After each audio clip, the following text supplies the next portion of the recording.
The first thing I want to say is just a massive thank you to all the parents who've been looking after their kids at home in the last few weeks. I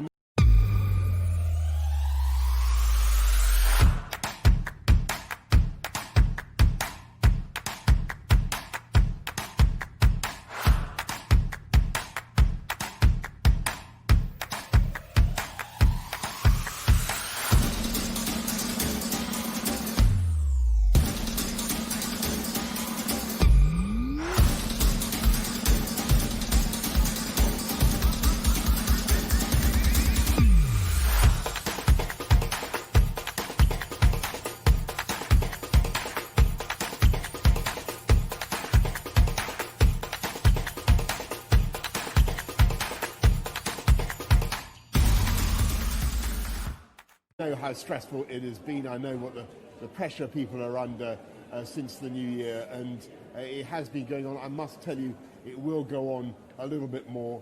We're going to be looking at where we've got to on the 15th of February, where, as you know, we hope to have vaccinated about 15 million people across the whole of the UK. The JCVI groups 1 to 4, the real priority groups, will be deciding before then whether we can be getting schools back. But I can tell you that daily we're looking at the data and trying to work out when we're going to be able to lift restrictions. Schools obviously will be a priority, but I don't think anybody would want to see the restrictions lifted so quickly whilst the rate of infection is still very high, so as to lead to another great spread of infection. We've now got the R down below 1 across the whole of the country. That's a great achievement. We don't want to see a huge surge of infection just when we've got the vaccination programme going so well and people have worked so hard. Can we rule out schools then reopening to all children before Easter? Will they be open before Easter? I understand, Dan, why people want to get a timetable from me today. What I can tell you is we'll tell parents, tell teachers as much as we can, as soon as we can. We'll be looking at the timetables, we'll be looking at all the predictions about the numbers of people we'll have vaccinated, the effect that has on the risk to the whole population, just how fast we can go, but how fast we can go in a responsible and cautious way. Because I do think now this massive achievement has been made of rolling out this vaccination programme. I think people want to see us making sure that we don't throw that away by having a premature relaxation and then another big surge of infection. Some of your own MPs are accusing you and the government of forgetting about schools. When I ask you whether schools will be open before Easter, you can't answer it. They'll assume that means they won't be open before Easter. No, you mustn't assume that. If I may say so. But MPs and parents and teachers want to know a rough plan here, Prime Minister, and they have absolutely no idea when schools are going to reopen. Is that the situation you're in? You just have no idea when they're going to reopen? Well, we're looking at the data as it comes in. We're looking at the rates of infection. As you know, the JCVI groups 1 to 4 are going to be vaccinated by the 15th of February. Before then, we'll be looking at the potential of relaxing some measures.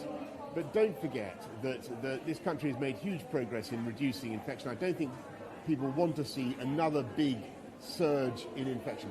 I totally understand the frustrations of parents, and I really thank teachers for what they're doing and the immense efforts that they're going to teach kids online, and the government has provided a lot of laptops, 1.3 million laptops.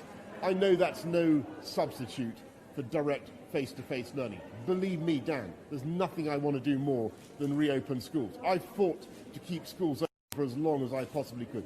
We want to see schools back.